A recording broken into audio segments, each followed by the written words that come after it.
సర్కారు దవాఖానల డాక్టర్ల కంటే కాంపౌండర్ల కంటే నర్సుల కంటే ఎలుకలే ఎక్కువ తిరుగుతున్నాయట. ఏ ఊకోయే బాలన్న పొక్కల్లా నక్కి నక్కి ఉండే ఎలుకలు ప్రభుత్వ దవాఖానల డాక్టర్ల కంటే మంచిగా తిరుగుడేంది? ఇంతకు ఏ సర్కారు ఆసుపత్రిలో ఎలుకల సంచారం ఉన్నది అంటారా? వీడియో చూపెట్టుకుంటా ముచ్చట మొత్తం చెప్తా పండ్రి. ఇగో చూసినరా, ఇవి పేషెంట్ల తాలూకు వాళ్ళ ఎంటొచ్చునోళ్ళు తెచ్చిన సంచులు సరంజామా. అవిటి నడమల చూడుండ్రి ఎట్లా ఉరుకులాడుతున్నాయో. ఇది మెస్లితుందా?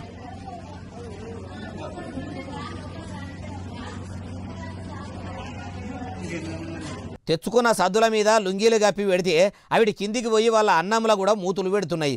అవి మూతులు కాళ్ళు పెట్టిన కూడు తింటే పేషెంట్ల పరిస్థితి ఏంది? కొండ నాలికకు మందు పెడితే ఉన్న నాలికే ఊసిపోయింది అన్నట్టు ఒక రోగానికి ట్రీట్మెంట్ తీసుకోనికి పోతే ఇంకో రోగాన్ని ఉచితంగా ఆసుపత్రి నుంచి ఎంట తెచ్చుకున్నట్టు కాదా?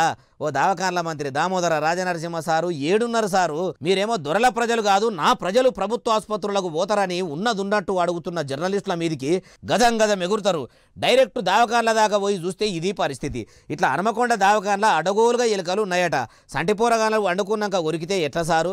మార్పు మార్పు మార్పు అన్నారు. మామూలు మార్పు రాలేదు కదా సారు. మీరు గెలిచి ఏడాది దగ్గర పడే వర్గాలనే ప్రభుత్వ ఆసుపత్రుల్లో ఎలుకలు పచాలరు కొట్టేంత మార్పు వచ్చింది కదా అంటుర్రు ఈ ముచ్చటిన్నోళ్ళు.